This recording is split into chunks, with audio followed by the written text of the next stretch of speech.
Alright guys, in today's video we have got a lot of great gaming news to talk about just like always, including some brand new gameplay and information from the upcoming tactical FPS zombie game Project Z, the imminent revival of a long-dormant upcoming open world game, more information on the hardcore zombie game No More Room in Hell 2, also a new tactical FPS shooter being in the works, and more, so make sure you guys continue on your strike and drop a like on this video.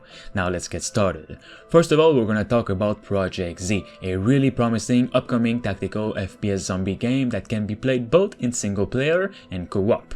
The game has just gone into its third devlog where it shows some of its mode that will be available at release and its gameplay features with some really well made animations overall.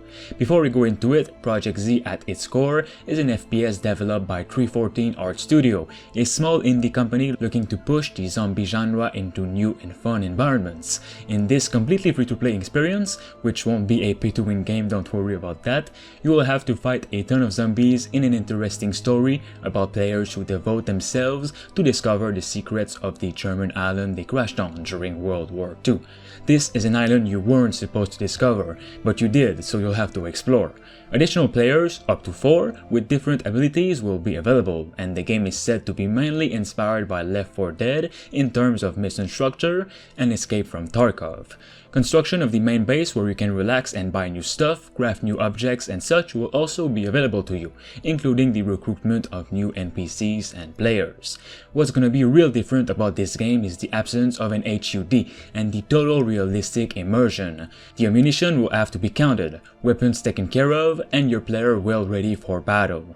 As said in this new devlog, if your player is not prepared enough, the developers just added a suicide option that will be available only if you have the right equipment to, well, end your life, like a bullet in your weapon, a grenade and such. They also stated to have added 2 new weapons, including the Sniper Mosin, which is the very first sniper in the game.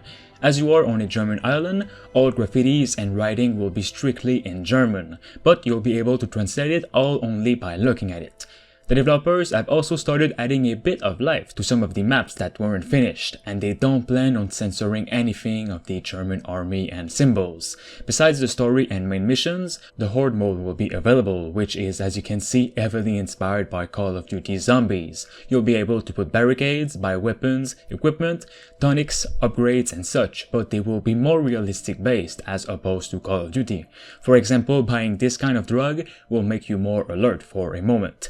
There's alcohol, heroin, cocaine, and so on. They've also added more interactive things to do in the maps themselves, like a generator you have to activate to get electricity to open this door and continue on into the map. Project Z will also feature an heavy core system and a realistic weapon system. Let me know what you all think of it. Next up, we have the upcoming ZeroSix Behind Enemy Lines tactical FPS game. The developers just released the game's first ever devlog, showing off some very interesting environments and overall beautiful graphics for what could be a truly great SOCOM/quad tactical game, and I'm loving what I'm seeing for now. Keep in mind there's almost no footage to this game as of yet beside this environment showcase and these little gifs I'll be sharing. Though we do have some great information on it. ZeroSix will feature both a single player campaign and competitive multiplayer modes. The team claims that the game will have various tactical and team-oriented game modes. From the little details here and there provided on the official site, it sounds as though ZeroSix will be played primarily from a third-person perspective, switching to first-person to allow aim-down sights. The developer says ZeroSix is built on the Unreal Engine 4, and the website includes several pieces of screenshots and artworks. ZeroSix will also feature dynamic time of day and a destructible environment as well. In this game, players will experience a dark and gritty story. This story will revolve around a Spec Ops unit, which is based on the Navy SEAL Team 6. That is all we know from this game for now, but make sure to stay tuned on the channel as I'll be covering it when we have more. Next up, we have the first sign of life in months from the upcoming open world action game Towers, which is planning to reveal lots more this year in 2021. The developers just recently shared new screenshots of the game's environment as as well as confirming to me in a discussion and also to fans on Discord that more news will arrive soon.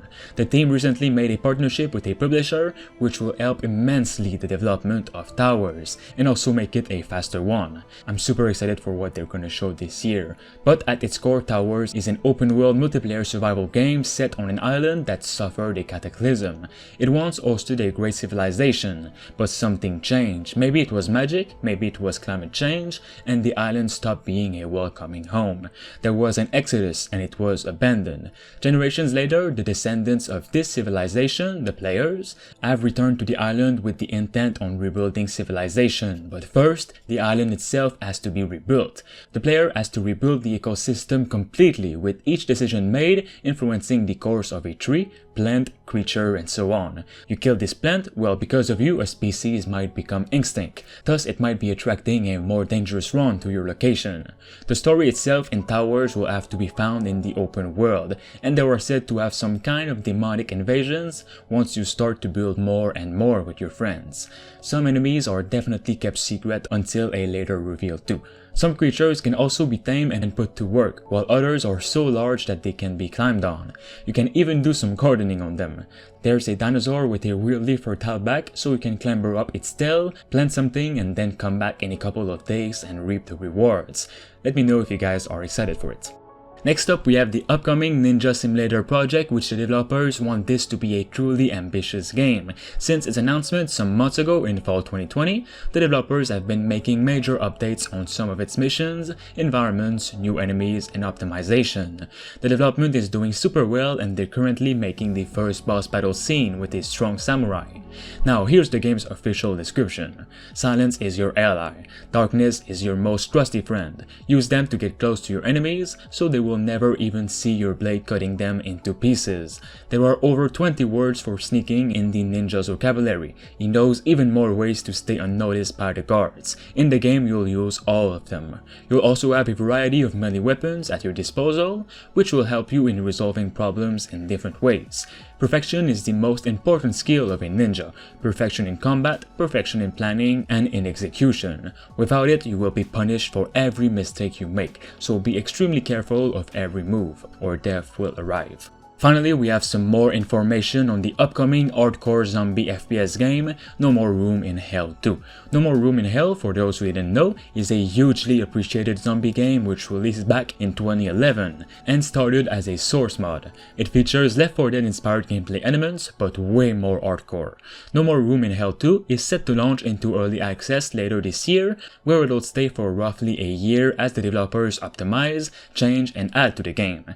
You and up to 8 friends need to navigate and endure a world filled with zombies as you attempt to make it to an extraction point. You'll need to scavenge for medicine and ammo to make it through and avoid every single zombies coming at you. Zombies which can smell, hear, and see your very move, so be careful of your every move. The first part of early access release is now said to be this 2021 and will feature 8-player co-op across 2 maps. Brooklyn Heights and Pennsylvania. These maps are apparently massive and will have randomized elements on each run, meaning that players will need to stay on their toes and avoid being complacent. There's going to be new weapons, modes, maps, and NPCs, and several more additions will be added to the game throughout the game's release, so it may never ever die and people keep coming in. I'm super excited to try out this one. Alright guys, that is all for today's gaming news. As always, make sure you drop a like onto this video to give some support, and of course subscribe to stay tuned. Talk to you all soon. Thanks to Space Beer Gaming, Rush Shingbati, I Am Legend, Diamond Hunter 45, Themistocles, Rickno23, and Kianzo Fagari for being a master member on the channel. You can become a survivor member for as low as 99 cents a month. It'll help me and the channel as a whole to make more and better videos.